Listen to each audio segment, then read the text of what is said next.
이 영상이 더 많은 사람들에게 퍼질 수 있도록 좋아요 버튼을 한 번씩 눌러주세요. 이번 영상은 그 누구도 알려주지 않고 어디 가서 돈 주고도 배울 수 없는 정보를 담았습니다. 의료기관에서 일하는 절대다수의 간호조무사는 병원보다 의원급 의료기관에서 취업해 있는 상태입니다. 여러분이 일하고 있는 의원, 5년 안에 폐업할 확률이 30%라는 사실 알고 계신가요? 요양병원의 일자리가 사라지고 요양원은 늘어나고 있지만 요양원의 간호조무사 일자리마저 위협받고 있습니다. 그때 어디로 취업할까? 라는 고민은 더 이상 중요하지 않아요. 진짜 중요한 질문은 이거예요. 어떻게 해야 앞으로 다가올 큰 변화의 파도에 휩쓸리지 않고 오히려 그 파도를 타고 나의 가치를 퀀텀 점프 시킬 수 있을까? 이번 영상은 여러분을 단순 취업 준비가 아닌 자신의 커리어를 직접 설계하는 전략가로 만들어 드릴 것을 약속드립니다. 그리고 저는 이번 영상 이후로 취업, 그리고 이런 통계치를 이용해가지고 이런 영상을 제작할 계획이 없기 때문에 이번 영상이 처음이자 마지막일 거예요. 하지만 꾸준히 올리는 영상에서 의료나 복지 관련 정책이나 뉴스를 보면서 일자리가 어떻게 변할 거다, 중간중간에 언급을 할 거기 때문에 유용한 정보를 접하고 싶다면 구독과 알람 설정을 꼭 해놓으셔야 놓치는 일이 없어요. 혹시 궁금한 것이 있다면 영상 설명란이나 고정 댓글에 카톡 오픈챗이나 이메일로 연락 주시면 되고, 본격적으로 간호조무사의 일자리에 대해 이야기할 건데, 앞으로 다가올 미래에 우리가 알던 일자리가 사라지는 이유와 폭발적으로 성장할 새로운 기회를 잡기 위해서 어떤 전략을 써야 할지 함께 알아보고자 합니다. 우선 보건복지부, 건보공단, 통계청, 언론 등 공식 통계와 보도자료를 참고해서 과거와 현재를 보고 미래를 한번 예측해 볼게요. 통계에서 구체적으로 합산된 간호조무사는 2020년 78.8만 명입니다. 요양원이나 재가노인복지 같은 요양시설에 근무하는 간호조무사의 통계는 사진에 나오는 대로고요. 이걸 표로 정리한 다음 21년 이후로는 간호조무사 국가시험 상반기 하반기 합격자를 더해서 25년 2분기를 기준으로 간호조무사 자격증 소지자는 93만 명 가까이 나옵니다. 그중 요양기관이라고 하는 우리가 흔히 알고 있는 병원 같은 의료기관에서 종사하는 비율이 매년 25% 내외로 유지가 되고, 요양시설은 요양원 같은 노인복지시설을 말하는 것이고 거기에선 꾸준히 올라서 1.8%를 유지하고 있어요. 그리고 나머지는 일을 안 하거나 또는 조사된 것이 없어가지고 모름으로 표기를 했습니다. 비율로 따지면은 70%가 넘는 수준이에요. 최근 국정자원시설의 방화가 아니고 화재 사고 때문에 통계청을 비롯한 650개 가까이 되는 정보 시스템이 마비된 상황이라 의료기관에 종사하는 간호조무사 수는 강년도 1분기를 기준으로 했고요. 전체 간호조무사 수는 하반기 합격자가 발표하는 3분기를 기준으로 합산한 값을 더했기 때문에 같은 연도라도 조사된 시점이 조금 다른 부분은 양해 부탁드리고요. 이 통계의 괴리감이 콘텐츠에 큰 문제는 없을 것 같아가지고 그대로 쓴다는 점 감안하고 봐주시면 될 것 같습니다. 21년 1분기부터 최근까지 보면 간호조무사는 병원급 이하의 의료기관에서 일하는 비율이 상당수라고 보면 됩니다. 종합병원 이상 규모에서 일하는 경우는 전체에서 2% 정도에 불과합니다. 보다시피 요양병원과 의원에서 상당히 일을 많이 하는 것을 볼 수가 있죠. 방금 본 표에서 몇 가지가 빠졌는데 최근까지 조사된 전국의 의원과 치과의원, 한의원의 개수는 상당히 많아요. 의원은 전국에 37,000개가 넘죠. 그리고 의원은 자영업으로 분류가 됩니다. 그 37,000개에서 일하는 간호조무사 숫자가 96,354명이니까 의원 한 개당 2.6명이 일한다고 볼 수 있습니다. 비교적 젊은 연령대의 간호조무사가 의원에서 많이 취업하는 것으로 알고 있는데 자세한 통계는 없습니다. 조금 전 봤던 표를 그래프로 나타내면은 종합병원과 병원에서 근무하는 간호조무사의 수는 증가하는 것을 볼 수가 있고, 반면에 노란 색깔 막대, 요양병원에서 일하는 간호조무사의 숫자는 줄어들고 있습니다. 여기서 한 가지 질문. 여러분들이 생각하는 양질의 일자리는 무엇인가요? 편하고 돈 잘 주는 곳? 여러분들이 생각하는 양질의 일자리를 댓글로 한번 적어주세요. 일단 국제노동기구에 의하면은 안전한 일터, 사회적 보호는 4대 보험, 그런 사회보장제도와 복지 혜택을 의미하는 거라 보시면 될 것 같습니다. 제 기준의 양질의 일자리는 안전하고 고용 유지력이 있는, 그러니까 쉽게 안 잘리고 오래 일할 수 있는, 내가 그만둘 때까지 일을 할 수 있는 곳이 저는 양질의 일자리라고 생각을 해요. 물론 힘든 것도 내가 감내할 수 있는 수준까지 힘들어야 또 양질의 일자리에 들어가겠죠. 그런 걸 기준으로 한다면은 양질의 일자리는 대기업, 중견기업, 중소기업 순으로 나열이 되겠죠. 우리는 병원의 양질의 일자리가 어디인지 알기 위해서 병원의 분류를 조금은 파악을 해야 합니다. 병원을 굳이 대기업, 중견기업, 중소기업으로 재단해서 나누진 않지만은 병원은 일단 환자라는 고객한테 의료 서비스를 제공하는 의료 사업체예요. 일단 기업은 맞습니다. 그런데 공공재 느낌인 거죠. 그래서 굳이 구분하자면은 대기업은 상급종합병원, 공기업 같은 경우에는 공립이나 국립대 병원일 것이고 중소기업 같은 경우에는 보통 연매출 400억 또는 300억 이하이기 때문에 병원급으로 보면 되겠습니다. 중소기업보다 보통 3배 더 많이 벌면은 중견기업이라고 하잖아요. 종합병원이 중견기업에 속한다고 보시면 될 것 같습니다. 올해를 기준으로 전국에 47개의 상급 종합병원이 존재하고 330여 개의 종합병원 그리고 1500여 개 가까이 되는 병원이 있습니다. 그런데 대학병원이면 다 3차 병원, 그러니까 상급 종합병원이라고 생각하는 경우가 있는데 애초에 대학병원 이름만 달고 규모 자체가 상급 종합병원에 아예 못 미치는 종합병원인 곳도 있고 상급 종합병원 심사에서 탈락해가지고 종합병원으로 강등되는 경우도 존재합니다. 일정 기간마다 지정을 하는데 이번에 4기에서 5기로 넘어가면서 천안 순천향대가 상급종병에서 강등이 되었고 가톨릭 성빈센트, 건양대, 고신대병원이 상급종병으로 승격이 되었어요. 보통은 꾸준히 상급종병 지위를 유지하는 곳이 대부분이지만 진짜 일부분의 경우에서는 탈락하는 경우가 있습니다. 하지만 점점 더 많아지고 있는 게 현실이에요. 본격적으로 전략을 세우기 전에 간호조무사의 일자리 생태계가 어떻게 변하는지에 대해 알아볼 건데 각 연도에 어떤 증감을 보이는지 확인해 볼 거예요. 이번 영상에서 주로 다룰 상급종병과 종병, 병원이 과거부터 올해 2분기까지 간호조무사의 채용을 계속하고 있는 것을 볼 수 있어요.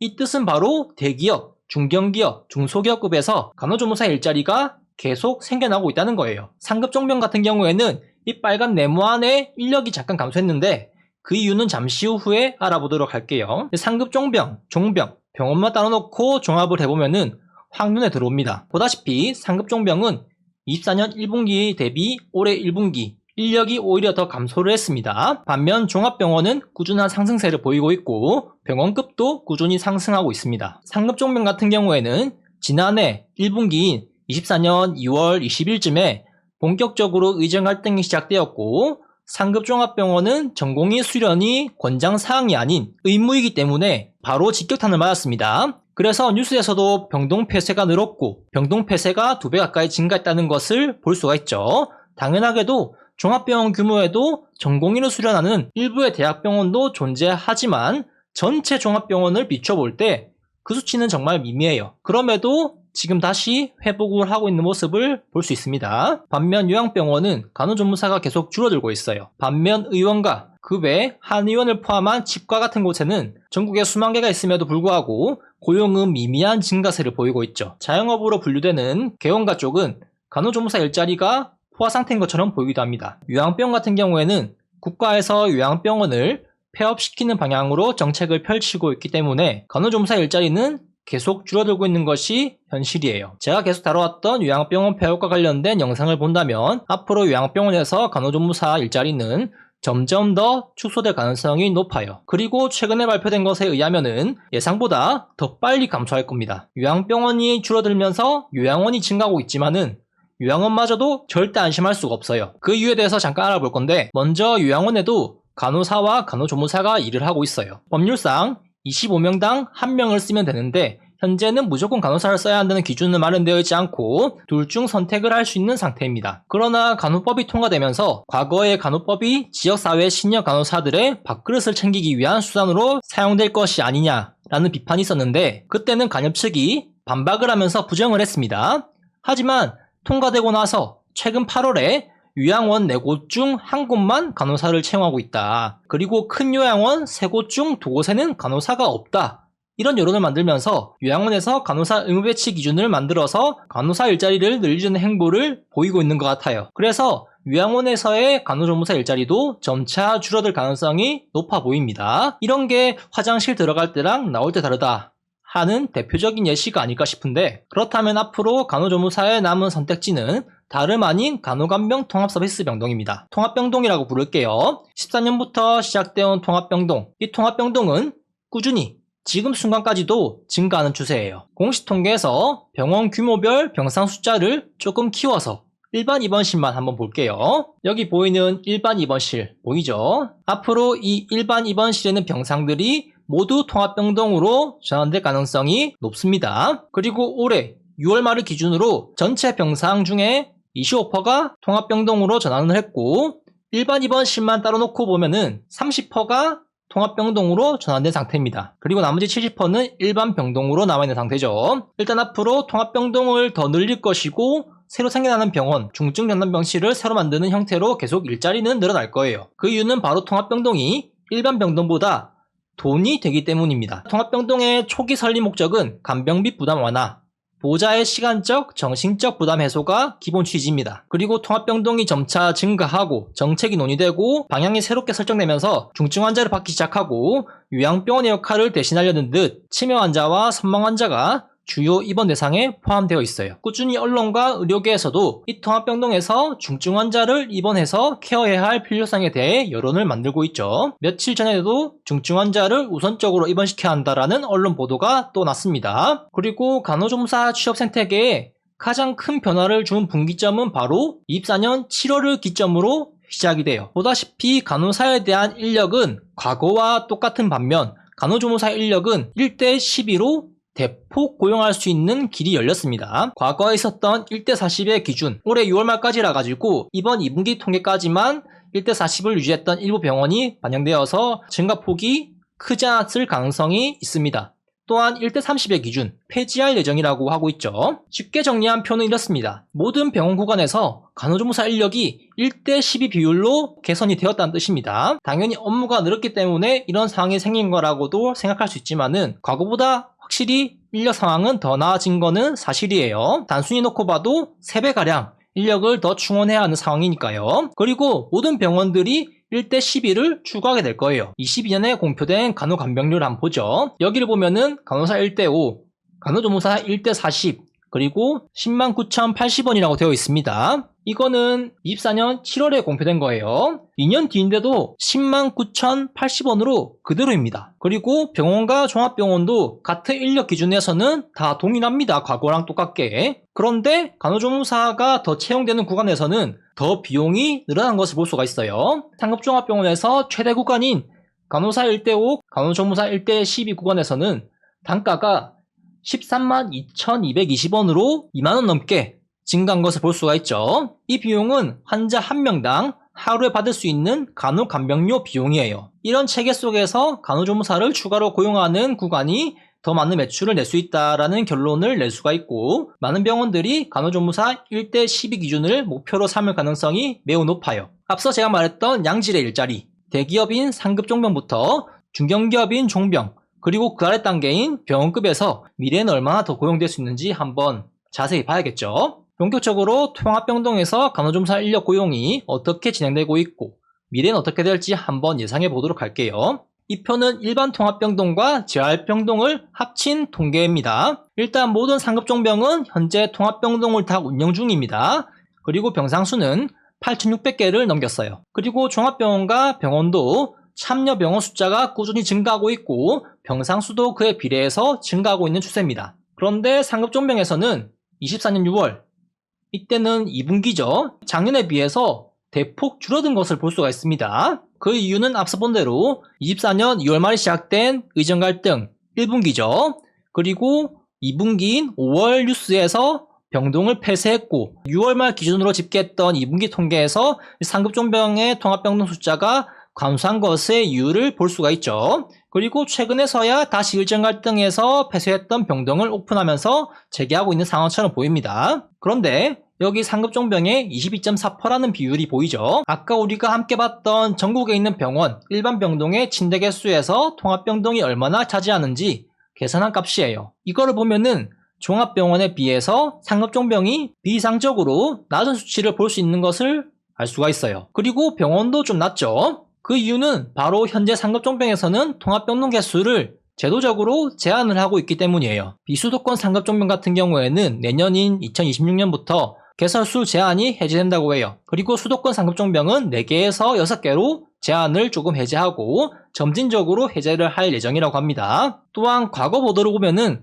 여기 아래에 상백병상 이상 급성기 병원에 대해 전면 확대를 요구했다는 대목이 있는데 종합병원 같은 경우에는 초기 진입에서 상대적으로 병원급 의료기관보다 진입장벽이 낮았을 거예요. 그 뒤에 이 상백병상 기준은 어느 순간 해제가 되었고 초반에 참여를 했던 종합병원은 전체 입원실의 절반에 가까운 비율을 통합병동으로 운영하고 있고 반면 병원급은 상급 종병만큼 여전히 낮은 것을 볼 수가 있어요. 최근 자료에서는 서울 목동에 있는 병원이 199병상이 있는데 199병상이 모두 통합병동으로 운영되는 대표적인 300병상 미만으로 운영되는 예시예요. 그래서 병원 같은 경우에는 여건만 되면 바로 통합병동으로 전환을 하는 움직임을 보이지 않을까 생각이 드는데, 병원 같은 경우에도 간호조무사 1대12 구간에서도 과거의 최상위 구간이었던 간호관병료 일일 비용이 1.35배가 증가해서 여건만 된다면 간호조무사를 더 고용할 가능성이 매우 높아요. 그렇다면 실제로 인력이 얼마만큼 증가했는지 구체적으로 한번 보도록 하죠. 건보공단에서는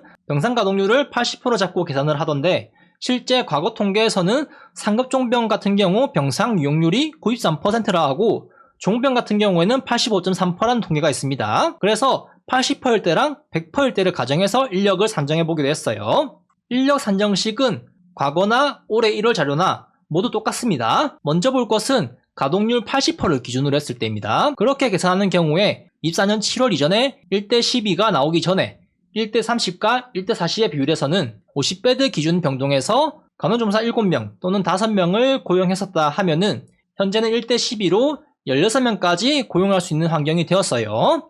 만약 40베드면은 13명 또는 45베드다 하면은 15명을 써야 하는 상태인 거예요. 뒤에 종합병원과 병원도 동일합니다. 과거 인력 1대40을 기준으로 했을 때 1대12 기준으로 변경된 거면은 과거보다 3.3배 더 일자리가 늘어난 것이 현재 상황이에요. 그리고 상급 종병 같은 경우에는 1대40밖에 없었습니다. 다음 표는 가동률 100%로 잡고 계산을 한 값입니다. 아까는 16명만 써도 되었던 것이 100%일 때는 20명으로 4명을 더 고용할 수 있는 상태가 되었어요. 그래서 이 복잡한 계산식에서 만약에 내가 일하는 병동이 1대12 인력 기준으로 한댔을 때 50베드 기준으로 간호조무사가 20명이 아니면은 병동 수간호사한테 물어보기엔 조금 껄끄러울 수도 있으니까 정말 궁금하시면은 건보공단에 문의를 할 수가 있습니다. 그리고 상급 종병에서 우리가 아까 봤던 2분기 간호조무사는 3,501명이었어요. 외래데스크나 다른 업무에 간호조무사를 합치고 통합병동 간호조무사 2,700여 명을 합치면은 어느 정도 근사치가 나오지 않을까 생각이 드는데, 경우에 따라서 50베드에서 20명만 쓰지 않고 더 많이 고용하는 일부의 경우도 있습니다. 간호사의 경우에는 인력 기준을 충족했지만 초과해서 고용하는 형태도 통계로 나오니까요. 그래서 22년에 비해서 25년 6월을 기준으로 했을 때 인력 TO가 얼마나 증가했는지 이 표를 통해서 평가할 수 있습니다. 가동률 80%를 기준으로 했을 때와 100%를 최대로 했을 때 값을 가정한다면은 정책 변화로 인해 가지고 최대 14,000명 내외의 양질의 간호조무사 일자리가 생겼고 앞으로 더 생겨날 예정이에요. 시점을 조금 바꿔서 의전 갈등이 있었던 지난해 6월부터 올해 6월까지는 어떨지 한번 보죠. 의전 갈등이 있었던 시기가 있었음에도 24년 7월부터 인력 기준이 변경되면서 인력 고용 시장이 커졌습니다. 저는 양질의 일자리라고 생각을 하는데, 그런데 누구는 통합병동이 양질의 일자리가 아니다, 여기서 일 못하겠다 하는 경우도 존재합니다. 당연하게도 이 좋은 기회에는 육체적 부담이라는 입장권이 필요합니다. 하지만 현명한 전략가는 문제를 보고 피하는 사람이 아니라 문제를 분석하고 해결책을 찾는 사람이에요. 먼저 육체적 한계는 지식과 노력으로 극복할 수 있습니다. 유튜브에 환자 체위 변경 같은 것을 검색해가지고 올바른 자세를 배우고 쉽고 힘 좀 덜 들이고 하는 요령을 터득할 수가 있어요. 허리가 아닌 다리 근육하고 엉덩이 근육을 쓰면서 시행하면은 부상 위험을 극적으로 줄일 수가 있죠. 당연히 나의 연령에 따라 가지고 그날 몸 쓰고 피로가 회복되는데 시간이 걸리는 것은 개인마다 차이가 존재합니다. 그러나 그건 단지 시간의 문제일 뿐이고 1개월, 2개월 안에 육체적 피로감은 첫날에 느낀 그 피로감에 비하면은 아무것도 아닌 것처럼 느껴질 거예요. 그런데 쉬어야 할 시간에 술 마시고 놀고 달 놀면서 몸이 힘들다, 이렇게 하면 정말 곤란합니다. 그렇게 일하면서 경력 있는 신입이 되기 위한 전략적 경로를 설계하는 거죠. 나의 목표가 상급 종합병원이라면은 지금 당장 병원급이나 종합병원, 통합병동 입사해가지고 1, 2년의 경력을 쌓고 준비하는 것이 현명합니다. 이것은 단순히 버티는 시간이 아니라 26년부터 비수도권 상급종합병원에 지원을 하거나 미래에 해제될 수도권 상급종병으로 취업하며 내가 퀀텀 점프를 할 수 있는 가장 확실한 투자입니다. 여러분의 이력서에 찍힐 그 경력 한 줄이 여러 수많은 경쟁자들을 제치는 결정적인 무기가 될 거라고 확신할 수 있어요. 병원 중에서는 양질의 일자리라고 평가되는 규모가 큰 병원의 일자리는 그 파이가 증가하고 있는 상태입니다. 그리고 점차 규모가 작은 병원들의 파이는 경쟁자는 많고 파이는 점차 줄어들고 포화되고 있는 상태입니다. 거기에다 요양병원은 점점 폐업해서 일자리조차 사라지고 있는 상태죠. 또한 개원가 경우에는 자영업이고 언제든 폐업할지도 모르는 위기가 존재합니다. 최근 통계로 나온 것이 의원이 개원했을 때 5년 안에 폐업할 확률이 30%라고 하죠. 무엇보다 상대적으로 큰 병원에 비해서 복리후생 혜택이 좋지 않을 가능성이 높아요. 추가로 통합병동에서 일하게 되면은 의원 같은 데서는 간호조무사가 주사를 놓아야 하는 경우가 있지만은 통합병동에서는 주사를 놓는 일이 없습니다. 그래서 주사 놓는 것에 스트레스를 받는 경우는 통합병동이 가장 좋은 대안일지도 모르죠. 만약 여러분이 채용 담당자면은 이 5개의 조건 중에서 누구를 고를 것 같아요? 인력시장의 나이가 매우 중요한 것임에는 변함이 없습니다. 하지만 과거와 달리 경력도 중요한 게 현재 25년이에요. 경력 있는 신입이라는 신조어가 괜히 생긴 게 아니에요. 우선적으로 나이를 볼 것이고 나이가 적당히 타협이 되면은 아무리 젊어도 장기 근속 경험이 있는 40대나 50대 간호조무사를 채용할 가능성도 충분히 존재합니다. 금방 일하고 퇴사할 사람은 누구든지 안 뽑고 싶으니까요. 그래서 목표가 있다면은 빠르게 준비하고 실행할수록 좋습니다. 나를 고용하면은 나는 오랫동안 일할 수 있다. 그리고 나는 경력이 있으니까 여기서 일할 준비가 되어 있다. 그런 거를 증명할 수 있는 거죠. 반면에 상급종명 같은 경우에는 종합병원과 병원하고 달리 중증도가 높은 그런 특성이 존재합니다. 그렇지만 간호사 통계만 보면은 간호사 퇴사율 중에서 가장 낮은 게 상급종합병원이에요. 그런 걸 본다면은 상급종병이 정말 일하기 괜찮은 곳이다. 그렇게 생각할 수도 있어요. 물론 병원마다 업무의 편차는 존재해요. 같은 일을 한다 해도 어렵게 하는 병원이 있고 평균적으로 하는 병원이 있고 아니면 쉽게 하는 병원이 있어요. 그거는 거기에 적응을 하고 노력을 하거나 정말 내가 노력할 수 있는 역치를 넘어갔다. 정말 나는 여기에 답이 없다 하면은 옮기는 수밖에 없죠. 그리고 그런 부분은 당연히 상대적인 거예요. 예를 들면 혹독한 환경에서 자라고 부모로부터 빨리 독립을 하고 살고 있다면은 다음 달 월세나 뭐 끼니나 카드값 내야 하는 그런 상황이라면은 뭐 또는 내가 삶에서 떠안는 책임이 있다면은 힘들더라도 견디고 할 수 있을 거예요. 그런데 내가 이 일을 안 해도 먹고 살 수 있는 그런 환경에 있다면은 내가 이렇게까지 일을 하면서 돈을 벌어야 하나 그런 생각이 들 수도 있습니다.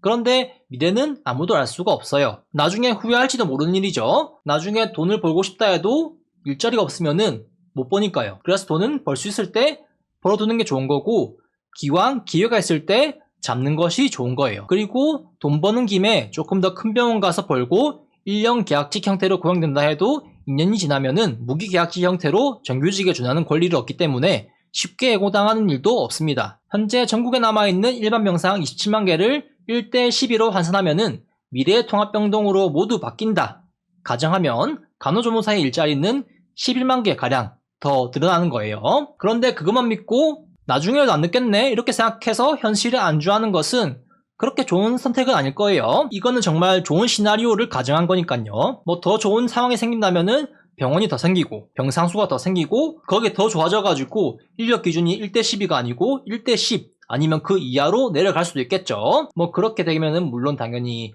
건강보험료 인상 문제가 사회적으로 또 논의가 되겠지만요. 한 가지 문제는 노란봉투법이 통과되었기 때문에 내년 3월부터 시작해가지고 상급종병은 물론이고 규모가 있는 대형 종합병원 같은 경우 의료 대란이 또 생길 수가 있습니다.